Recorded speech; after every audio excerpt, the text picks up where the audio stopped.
Hi, my name is Francois Nodia, and this is Super Teachers Unite, the show dedicated to finding out what it takes to teach like a superhero.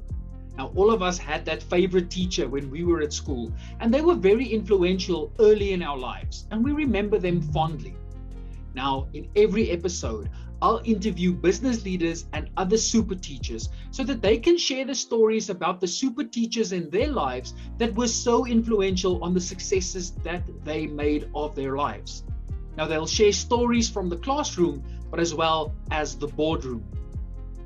In every episode, our guest stories will assist us in finding out, especially if you're a super teacher, what it is going to take to improve your practice. And if you're a business leader, how will you improve your people, your processes, and your profits?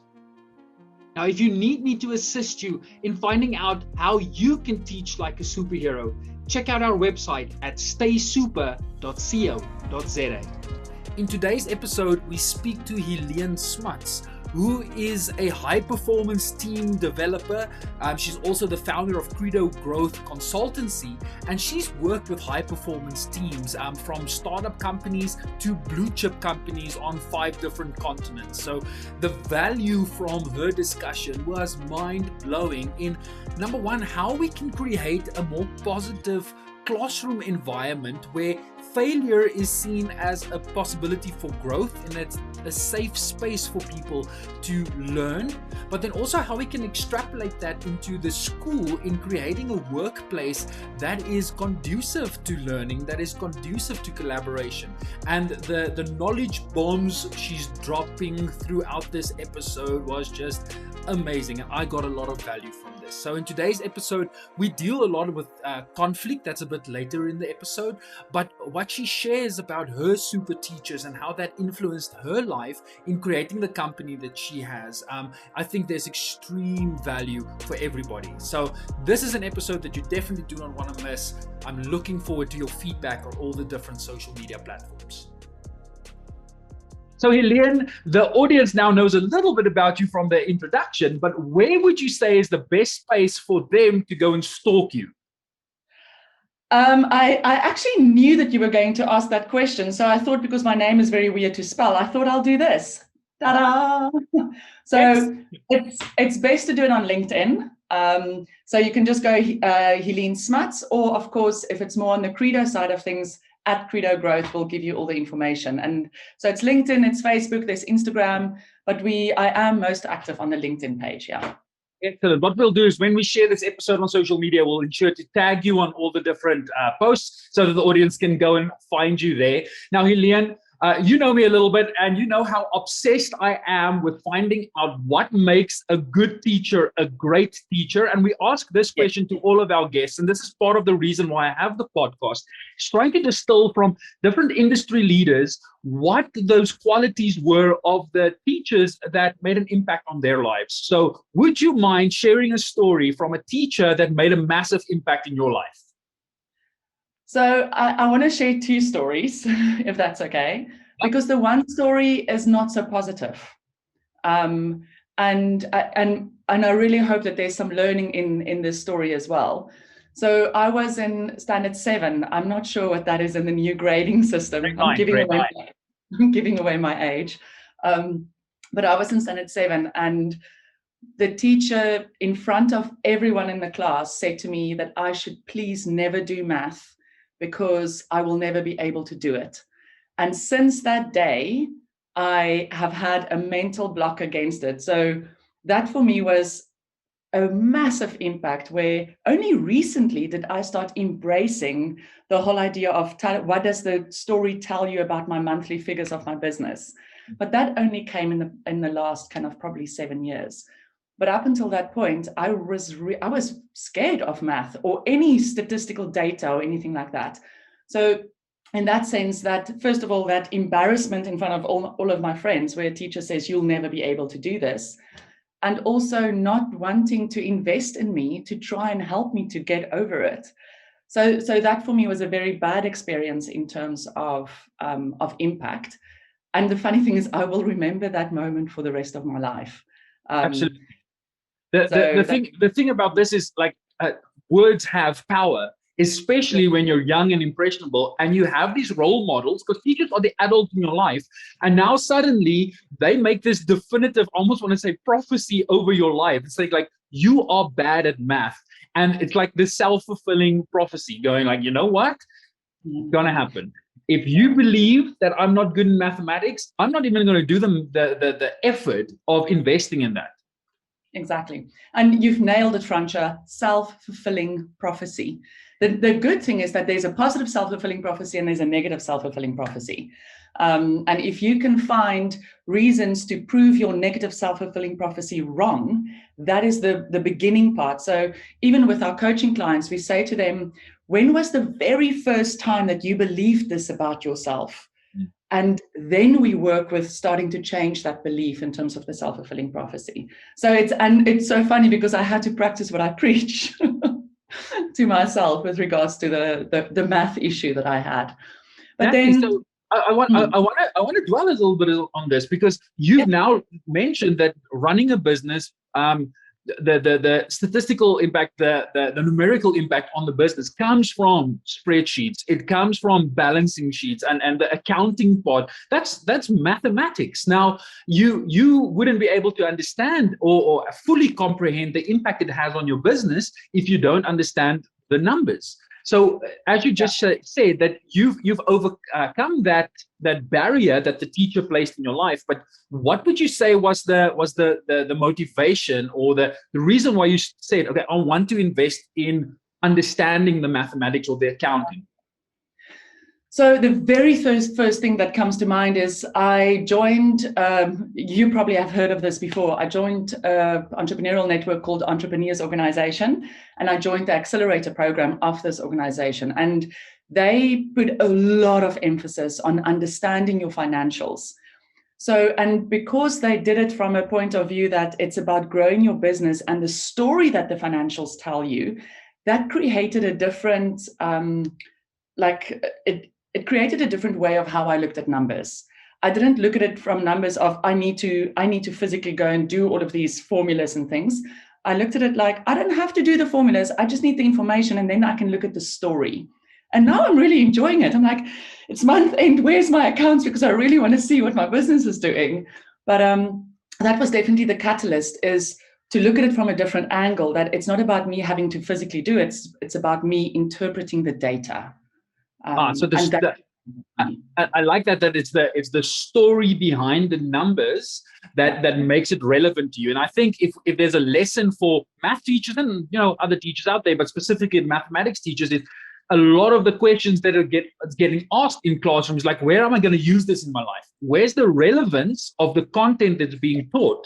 And if a teacher can show the story behind the numbers, if they can show as you said, the data produces a story and how that story is relevant to you, then you've got a breakthrough. Then suddenly you can get kids interested in the work, and then they'll understand how important it is for their life, if they're going to run businesses or whether they're going to be employees or just their own household budgets. I mean, that's relevant enough.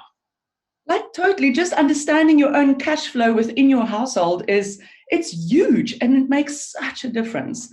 But yeah, like, now that you mention it, it would have been so amazing to have that story behind the numbers instead of just what is the timetable. And I mean, we did in Afrikaans, we call it langsomme. Yeah. It's this long. It's like, I don't know what I'm doing. So yeah, but the story would have been great.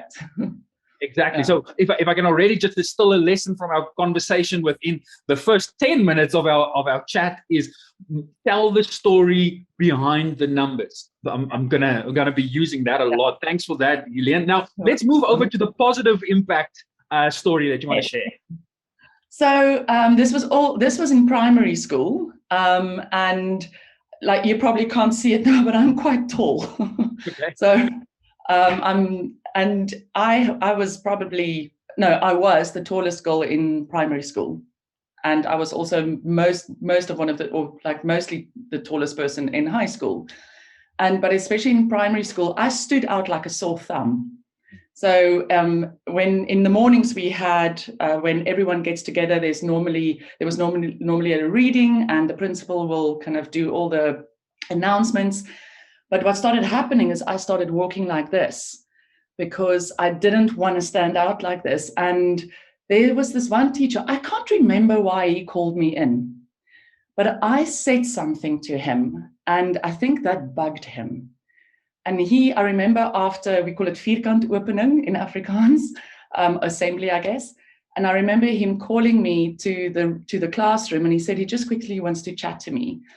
And I was standard 5, again, I think that is grade 3? No. Grade 7. How do you do that? Grade 7. It's 2 up from the standards. It's 2 up. Okay. Yeah. So it's grade 7. Numbers again. It's haunting me.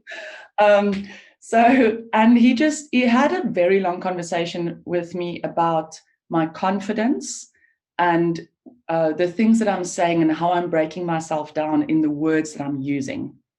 And I will also remember that to this day.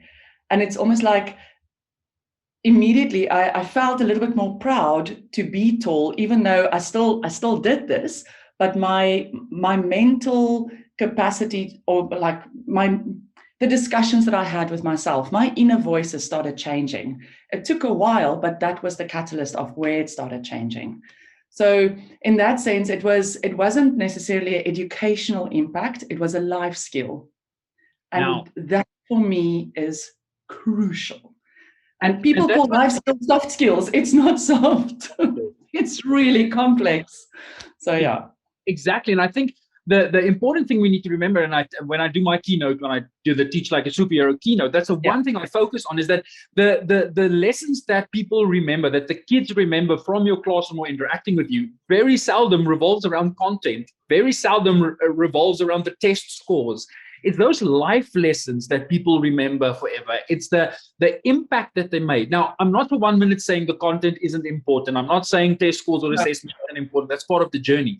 But the thing that makes a good teacher memorable is the fact that they invested in individuals. This teacher could have easily seen you like slumping or having the negative discourse about yourself and just went on about their day and just focused on their marking and their own stuff.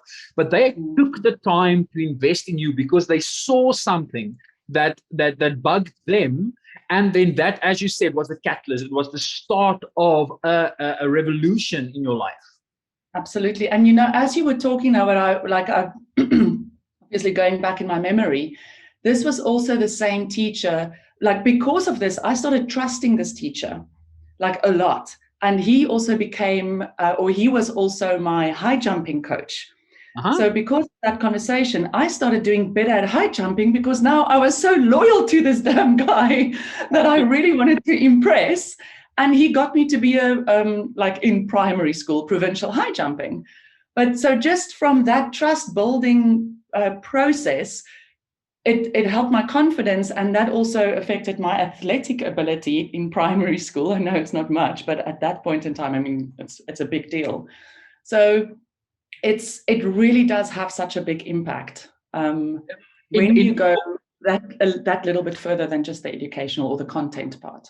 And in your case, like, you'd appreciate this from the program that two of us are doing together, is there's a microscript in that I use when I say that trust leads to thrust, that when a child trusts the teacher, then they thrust into their work, they thrust into their goal setting, and literally, in this case, for high jumping, the trust led to trust. Exactly. And that happens in business as well, hey? That microscript that you are saying there, that happens in business. If your employees trust you as a leader, they will do anything to support you and support the business.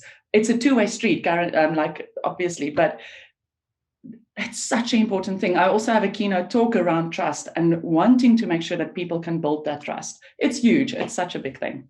We will definitely delve into this because I want to get into the coaching role that you play and the high performance teams coaching that you guys do, because I think there's a lot of value for schools, and there's a lot of improvement to get our school teams and our colleagues to collaborate in a way that they are high performance. So I definitely want to touch on that a bit later in the interview. But what would you say is that one characteristic of the teachers in your life that made them the super teacher? Sure. One characteristics of the teachers in my life. they had my best interest at heart. And I remember they were invested in me, not in me necessarily being an academic or being the best athlete or the best netball player, even though that resulted in that because of the fact that I was so loyal. But it was about wanting to develop me to the best of my ability. And it was challenging me, getting me out of my comfort zone, but not breaking me. And I might say this more on a sporting front, because I was quite sporty at school. So yeah, I just remember that complete investment in me wanting to develop me without breaking it, and pushing me beyond my boundaries the whole time, which is probably part of my personality as well. But that I remember that so well. And there was quite a few teachers at school that did that. From an academic point of view, in my economics teacher, I remember that so well. He invested so much time in me to get my distinction in economics. And I will never forget that. And when I got that, I remember how happy he was. And it wasn't about him, it was about me as the student. So yeah, I think it's that investment in the pupil. I think it's what it's called. As you're saying that, the metaphor of the high jumper still sticks with me, in that these teachers had an expectation of you, and they kept on raising the bar. That as you achieved the success, yes, they would keep on raising the bar and having that expectation. And when we have high expectations of our learners, they more often than not meet that expectation. Yeah. Yeah. And especially if you're creating, again, we use this in business, if you create a psychological safe space for the learner to try and to practice and to fail and then to get up again and do it again, that will happen because they don't feel threatened. They don't feel like they're failing or disappointing you. So whatever goes, and I think I know you also do all of these talks in the business environment as well, like that goes for teachers and leaders together. It's so important. And I just remember always wanting to get better and better and better. And it's definitely the teachers that I had in my life, for sure. Yeah. And that psychological safe space that you're speaking about is a safe space to fail, allowing yes, you to fail without having dire consequences. Because once the stakes are too high, like we have with our high stakes exams in the schooling system and with tests, we are so anxious about failing because the repercussions of that is huge. When, as you say, we create a space where it's okay to fail, and it's okay to, rectify your failure, that builds confidence and wants you to succeed. Yeah. And I have this whole thing of it's 100% fine to fail, but don't fail and do nothing about it. Fail, reflect on it. What are you going to do differently? Otherwise, the failing is kind of like almost copping out. You need to look at it. What did I do that I can do differently next time? And that is what happens in a psychological safe space, is that you have that capacity to start thinking creatively around how to do things differently. So yeah, it's absolutely crucial. So practically, how do you think would a teacher create that safe space? I know it's a huge topic and there's a lot about it, but if you were to advise a teacher on creating a safe space in a classroom, what would be like maybe one or two things that you say to them? So I think the first thing that hinders a safe space is if people feel that they can't ask questions because a question might be a stupid question. So that is the first thing, is there's no such thing as a stupid question. If someone has a question, you clearly didn't explain it well enough. So there's a little bit of extreme ownership in that sense of, if someone has a question, it's obviously how I explained it. So it's about creating that space where people feel that they can ask questions. Because I always say to the people that I facilitate, I do leadership facilitation and things, and I said, if you have a question, the person sitting next to you most probably are sitting with exactly the same question. So do all of us a favor and please ask the question. But so that's the first thing, is or rather create a space where people feel that they can ask any type of questions. And you as the teacher, or you as the leader, can also ask questions so that they can see that you are comfortable enough to ask questions. And so that's the one thing for me. And I think a big other thing that goes into business and in teaching as well is allow people to challenge the status quo. Allow people to raise their opinion and also to give a reason as to why they have this opinion. Just by raising the opinion doesn't mean that you're trying to change everyone else's opinion. But if you as the teacher also don't give the floor to other people to say how I think about this and how that person thinks about this, and then have a little bit of a curiosity debate as to, this is so interesting that we think differently. I wonder why. Let's unpack this. That for me is a very crucial part, is allow people to challenge with respect. But you also need to show that if someone does challenge what you are saying, that you don't freak out and say, I'm the teacher and you do not speak to me like that. Do as I say. And some leaders do that. But rather to say, that's very interesting how you're thinking about this. Let's unpack this together in front of the whole class. Exactly. And then people can, they go, oh, this teacher is actually, they want us to think differently. So, yeah. And that's one of the crucial skills that's lacking in the workplace, is this ability for critical thinking. And I believe a big reason for this is because we snuff that curiosity in school. Yes, the curriculum is school. Yes, we have to cover the content. Yes, they have to write the exams. But that's killing the critical thinking in the classroom. That when you adopt this approach that, we welcome diverse opinions and you're welcome to ask questions, that starts like snowballing and giving them permission to do this more often. Now, striking the balance between having instances where this is fine and allowed, and then instances where we have to work, and this is now lecture mode. That, I think, is the characteristic of a super teacher, is finding that sweet spot.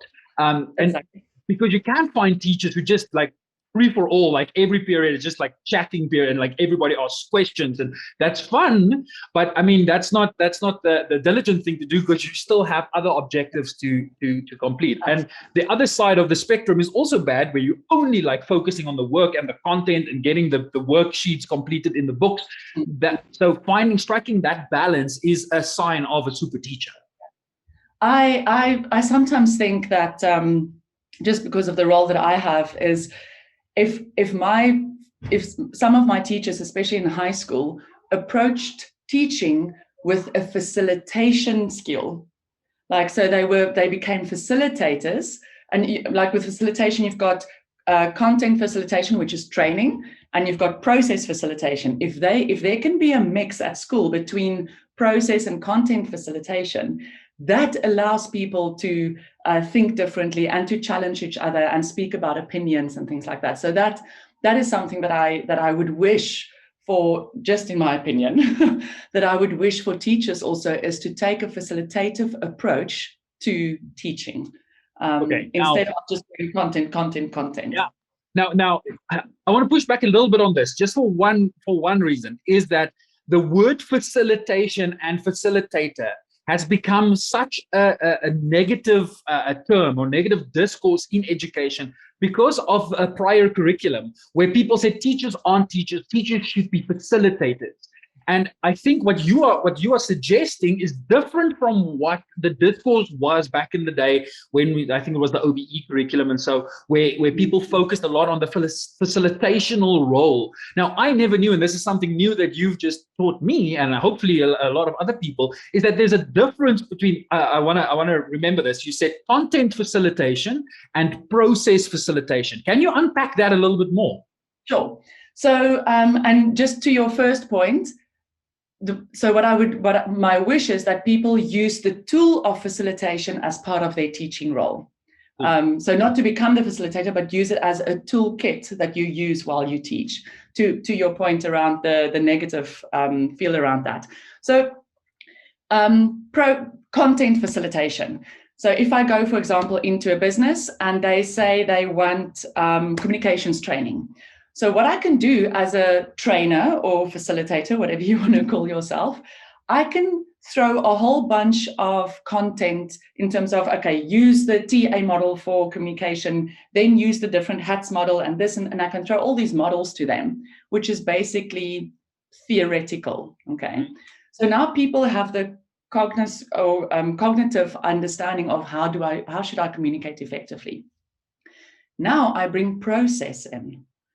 And I give you a small little bit of input theory, And now I say, okay, so let's discuss this. What works for you? What doesn't work for you? Break into smaller groups, discuss the theory, and then create a scenario or speak about a scenario that you've struggled with in the past and bring that into the learning. Then debrief the whole session, then you break again, then you go into different groups. And that is the process. So if you think about team developments where there's no content, it's about getting a team to perform better and work through all the issues that they've got. So then it's really about collecting all the data of what's working well, what's not working well. Then let's take what's not working well and how are we going to address that? That is process. There's no content that I'm giving. The content comes from the audience.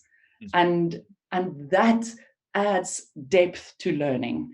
So that's what I mean between process versus content facilitation. And if we can mix the two, and we mix the two in corporate or in business, and I think if I remember from my school teachers, if they could have mixed the two, I think it would have been an even better learning experience. Exactly. I mean, that's how. That's perfect. You've clarified it very well. I think the important thing here is that the good teachers, I think, do that intuitively, because they know there's a content. I mean, the curriculum and the textbooks are there. I mean, the content is being taught. It's these type of facilitation sessions, which we in education love throwing around the term, learner-centered teaching. And, my classroom is a learner-centered environment, but we don't really know what that means. And I think you've given us a great example between what is skills, what is content, and then in that greater milieu, having values and ethos, that's really like the substrate on which both of those things can happen. Yeah, absolutely. Yeah, and look, I take my hat off for these teachers. Hey, you guys have a very, very tough job, and it's not easy, I think, teaching and facilitating and holding the space for people who are physically bursting with energy and have so many creative ideas, and also growing up and starting to learn them, get to understand themselves. And I think that peer-to-peer learning, when you do breakaway rooms or Zoom breakaway rooms, when you do smaller circles and groups and things, that learning just embeds, and you like experience shares from your peers. If you learn about something, for example, if it's, I can't even remember all the different subjects at school, but if it's geography, as an example, and then you break away into a group and you share different things from a culture that you've learned and areas that you've been to, instead of having to listen the whole time, and I'm sure there's so many teachers that does that, but it just makes the experience so much richer. Yep, absolutely, 100%. Thanks for that. Now, the next thing for me is, now that I am so obsessed with what makes a good teacher great, I want to find great teachers, great schools to work at. And that's why we started the recruitment company, goteach.co.za.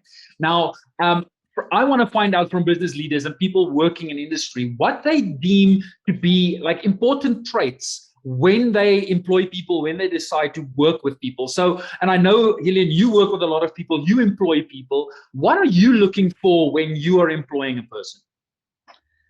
So the first word that comes to mind is charisma, especially because of the type of work that we do. We work with people, we need to connect with people very quickly. So there is something about quite a charismatic approach that creates a bit of flexibility and openness. But not everyone has to have charisma, but that was just immediately, just in terms of the line of work that we do. But what is exceptionally important to me is attitude. So if there's, like, I can't remember who said it, but attitude can't necessarily be trained, but skills, you can develop skills.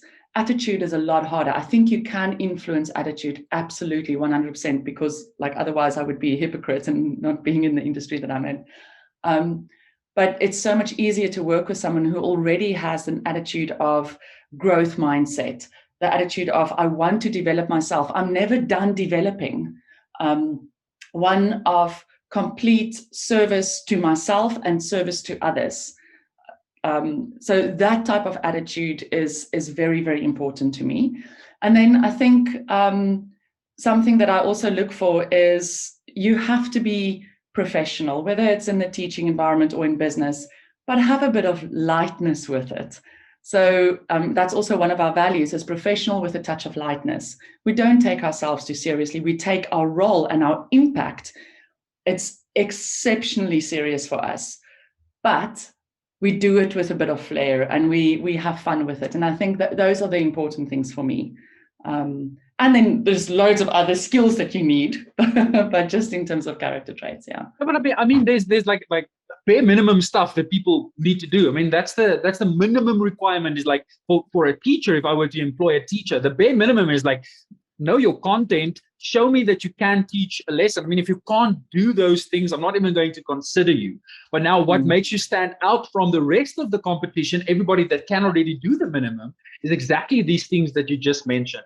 And there's a few things that came to mind. First of all, there's professionalism with a touch of lightness, and not taking yourself so serious versus taking your job serious. I think that's another characteristic of a great teacher, somebody that's not afraid to laugh at themselves. Yes, I've had so many instances, because being an Afrikaans first language speaker, teaching in English, my Afrikaans brain does not always communicate with my tongue, and some of the words that I've got, that one. I've said some atrocious things in the biology classroom, and I mean, I had one slip of the tongue where the grade 11s just kept on laughing the entire lesson. I mean, that was the end of the lesson. Now, I could have very easily, like, why are you laughing at me? I am the teacher. Like, or you can go, well, this is what it is. And I think that builds the, as you said, that trusting relationship, creating that psychological safe space, if we can come back to that professionalism with a touch of lightness. I think that's another area in which we create a classroom environment that's conducive to learning. Absolutely. And I guess that laughing at yourself, like that psychological safety, 100%. And remember, there's a theory called transactional analysis, and it speaks about ego states, parent, adult, child. I'm sure as teachers you also learn it. And when we are busy growing up, we are looking at the bigger people in our lives, and that shapes who we will be in our parent ego state. So when we want to give instructions, or when we need to nurture someone, or when we need to think critically about a scenario. And we take that learning from all the bigger people in our lives. And if you as a teacher is constantly showing, don't laugh, don't do this, that is the example that we see while growing up. And that's quite sad. That is then the example of we can't laugh at ourselves, we can't have a little bit of fun, yet deliver on professionalism and quality and all those kind of things, but do it with a bit of fun. It creates such an engaging process between people, if that exists. Give me the name of that theory again. Transactional? I'm obsessed with it. It's called transactional analysis. Okay. It was developed by a guy called Eric Byrne in the 1960s. It also forms the foundation of the work that we do. But yeah, it's like, as a teacher, I can share some stuff also with you, Francois, at a later stage. It can be a whole nother interview, but it's a really phenomenal theory that we use around how you are being with others. And it's psychological behavior understanding. In terms of why do I react the way I do, and why do I communicate the way I do. And it's a bit of taking responsibility around your own behavior and how you engage with people. I think there's a lot of value in stuff like this. And I know you do the keynote talk to companies and to schools, but I'm sure there's a lot of these type of workshops that schools will absolutely grab at. So if you're a school that would like to know more about this, please reach out to Helene and get her to come and speak to your school. But what I wanted to mention, Helene, what you said about the attitude, and that people, you can't train for attitude. That's where teaching is so extremely important. If we take transactional analysis into account that you just mentioned, if children are exposed to adults who have got a professional attitude, who have got a lifelong learning attitude, they are more likely or more prone to also adapt that. So the adults that kids are exposed to plays a big role. Now, teachers are the adults that kids spend the most time with when they're at school, except maybe for their parents, if their parents are diligent and really like investing time with their kids.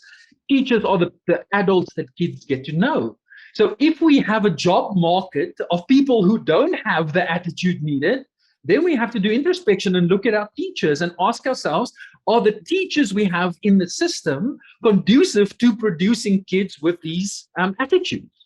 Yeah. Like Francia, you've nailed it. It's and I do feel sorry for teachers, because it sometimes feel like the teachers also have a bit of a bad rap, or they get a bad, like, it's almost like people are always looking at the teachers should do better and things, but are the teachers actually supported so that they can have the mental capacity to show up like those role model adults that everyone wants to look up to? So, like, it's a big role. You as a teacher have to fulfill that adult role so that people can look up to you, and because you play a part of the development process of that child. But I think we also need to look at, are we as parents supporting our teachers to be able to do that? And it's a two-way, it's a dual responsibility that we have, and the support is needed from the parents as well as from the teacher side. But yeah, absolutely, it plays such a big role in terms of how we grow up as adults, how we problem solve, how we react when someone does something that we don't like, and there's so many different examples. So Yeah. sorry, you can hear my child trying to get into the room. Well, that's interesting, because we talk about the triad in teaching, where it's the parent, the child, and the teacher, and it sounds like on this podcast we now got all three in the room. Which is awesome. But Helene, thank you for this. I mean, the time isn't enough to speak about all of this, and I still want to get to some of the work that you do, especially in the keynote, because I've now sat through two of your presentations on crippling conflict, and as I heard your keynote, I just went like, every single staff room filled with teachers needs to hear your keynote, because you've got quite a unique way of framing conflict situations. And I know for a fact that a school is a powder keg filled with conflict situations, just waiting to ignite. So I think the first place where I want to start talking to you about is, what would you say is needed in order to create a happier workplace? Sure. I think in order to create a happier workplace, what is needed, I think there's the attitude of culture and working well together, and high performance is everyone's business. It is not just the leadership or the founder's business to make that happen. You as a leader in the business, as a team leader, as a potential leader coming up, you have a responsibility to create a happy workplace.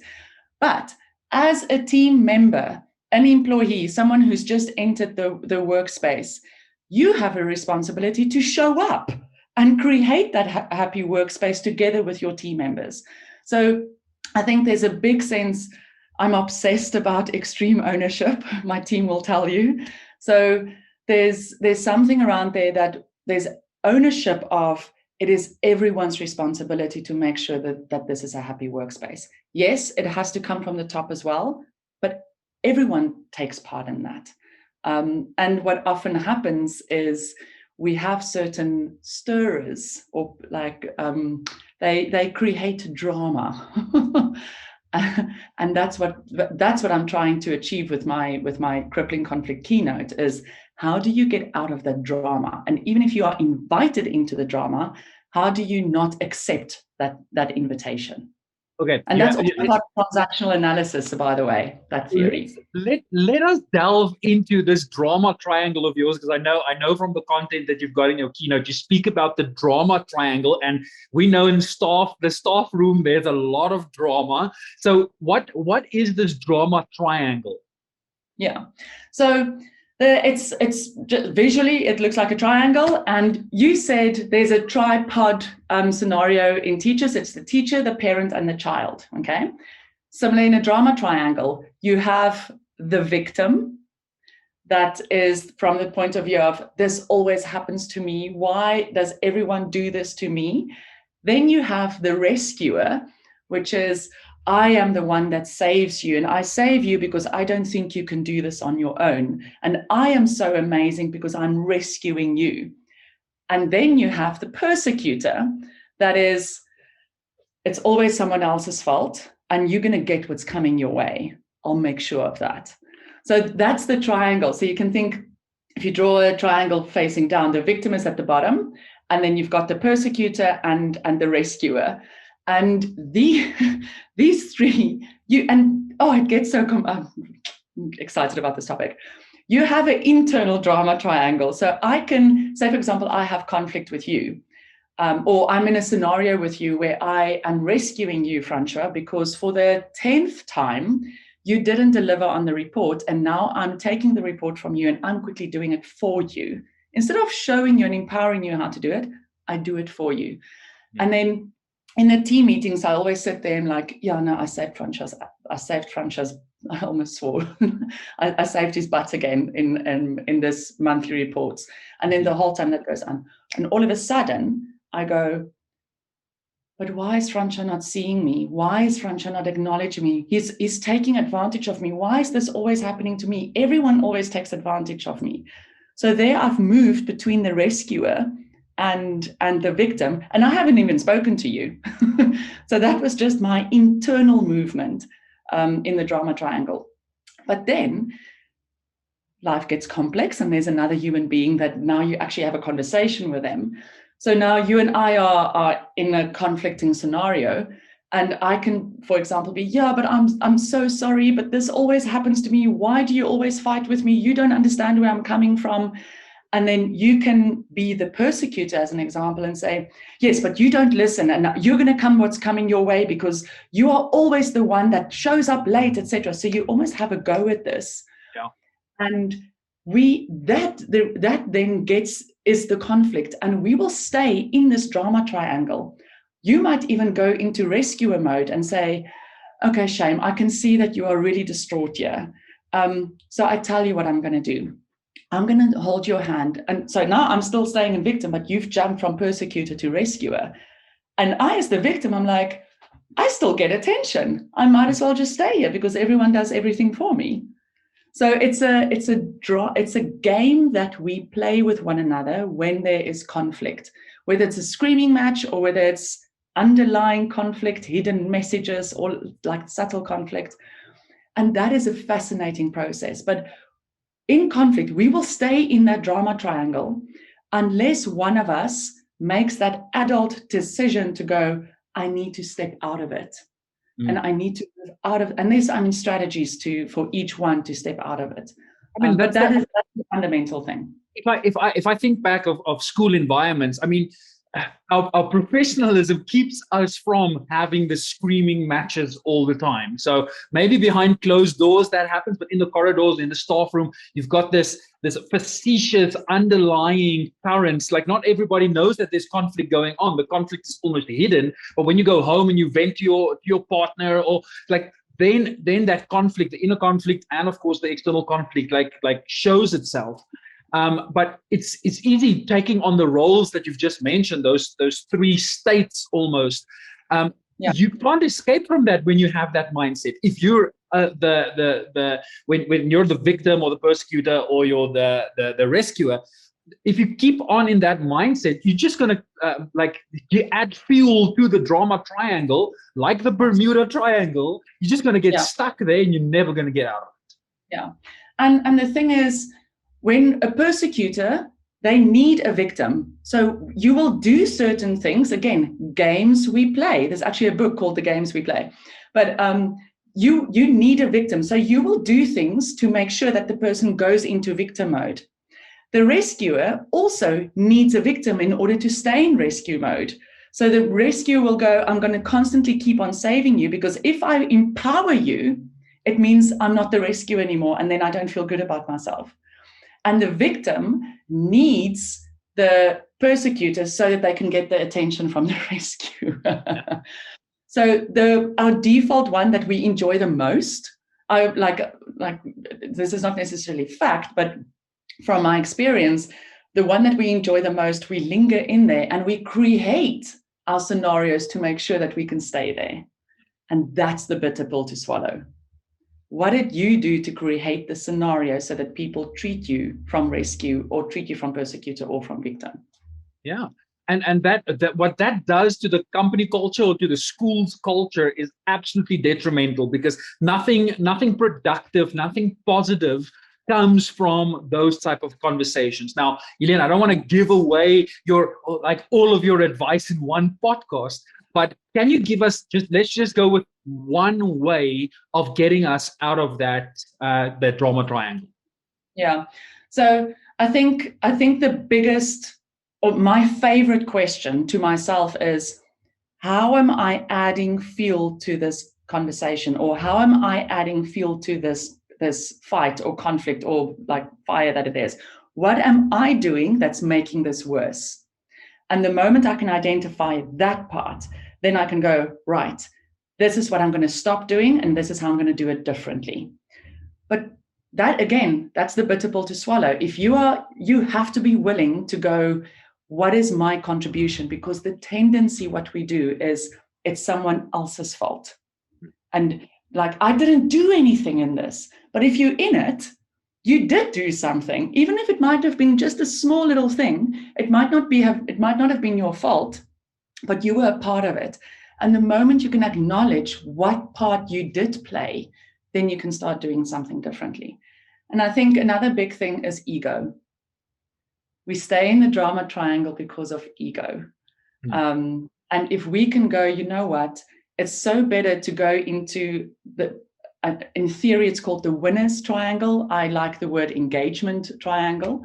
Won't go into that why, but it's so like, if you can put your ego and your pride aside and you can acknowledge your contribution to this conflict, then you are able to go more into the engagement triangle. And even if that other person is still in the drama triangle, it's like making a conscious decision of, I'm not going to accept the invitation. I will rather send an invitation to say, meet me outside of the drama. And keep on doing that. The moment you accept the drama invitation, you're adding fuel to the fire. And that's quite a bitter pill to swallow, yeah. And I guess there's a lot of, as you mentioned earlier, there's a lot of content facilitation that needs to happen around understanding all of this, and then a lot of process facilitation that needs to happen, because we need to practice and figure out how we're going to deal in these circumstances. But absolutely, all of this is highly emotional, so it's very emotionally charged, and you have to be vigilant for when a drama triangle shows its face. Now, one reason why people aren't emotionally vigilant enough to deal with this is because of workload and of stress. And when this, I will say, accumulates, it makes our resilience to noticing a drama triangle or getting into conflict, like it destroys that. So if somebody suffers from a lot of stress and a lot of workload, what would your advice be to them in like dealing with the stress in the workplace? Yeah. So we actually run like a 4-part series, resilience training. And the very first thing that we focus on is for you to understand your personality type. And how does that personality type deal with stress? What creates stress for that personality type? Again, it sounds so theoretical, but it's almost like if you can name it, then it becomes easier to deal with it. So I'm a driver, and I mean, there's loads of different names for this personality type, but the thing that creates stress for me is if I am not in control. So you can take let me not go into too much detail, but now I know that creates stress for me. Now I can go, where do I feel I am out of control? Because that is what's causing my stress. And then I can actually tackle that with action steps. If you, for example, analyzer, what's creating stress might be the fact that you don't have enough information. But now you know that is causing the stress, and now you know what to do. It means go and find more information. But what happens when we are stressed, majority of the time, is we get stressed, and then things get added to our plate, and all of a sudden we think everything is stressful, and we don't identify the part of our life that's creating the stress, and then only focusing on that. We just feel like everything is overwhelming. So that's the other thing that we do also. We look at is it where does the stress come from? Is it in your private life? Is it in your role as a team member? Or is it in your like almost academical area where you want to learn something, just as an example? And is there conflict between these roles? And where does the conflict lie? And then it's between my role as a mother and my role as the founder of a business. That's where my conflict's lying. It's not lying with my clients. But what happens is because we don't identify it, we just make stress everywhere. Yeah. So that's kind of the first thing that I would do is identify, name it, give it context. Where does it come from? Because then you know what to do with it. Exactly. And if I can make an analogy here, and this stems off the work that I know from Dr. Jordan Peterson and some of the other the theorists that I've dealt with, is naming something makes it real. Like up until the stage that you haven't named it, it's still very fluffy. It's you don't understand the entire challenge that you have. And the way in which we explain this is, if you were to walk at night, let's say you walk in your garden at night and you see something in a shadow, you immediately, your primitive brain starts thinking, this is a snake, or this is danger. But you're not sure. There's a lot of uncertainty around it. It's only once you've named it, once you've investigated it, you said, oh, this is a root, or it is a twig, or it is the tree blowing in the wind that scratches against your window. Once you've named it, then you take away a lot of its power, because the uncertainty goes away. And I think this is very, very pertinent to what you've just mentioned, is if you don't know yourself, if you can't name the things that are causing you the conflict, if you can't name the things that's causing you the stress, you can't start working on an action plan to deal with it. Exactly, because then it just becomes overwhelming and you think every single area is stressful. And unfortunately, what happens is then we lash out at the area that doesn't create the stress. And that's also why people sometimes say they lash out at work or they lash out at home, because it's transferred to where it doesn't come from. Yeah. Yo, Helene, this has been amazing. There's so much value in here. I can't wait to re-listen to this over and over again, because there's so much value. But I want schools to invite you to come and speak at their schools and do workshops with them. How can schools reach out to you to book you to come to their schools? So I think I'll show this again. It's like I said, I'm so active on the social media part, but it's Helene at credogrowth.co.za is my email address. That's the easiest. And then there's, of course, also the Credo Growth website, where you can go and super quickly just put an inquiry in, and that comes directly to me and to my team, and we can deal with it like that. So it's there's on the Credo website, there's also a speaker page where you can do the inquiry. So it's quite a user friendly website.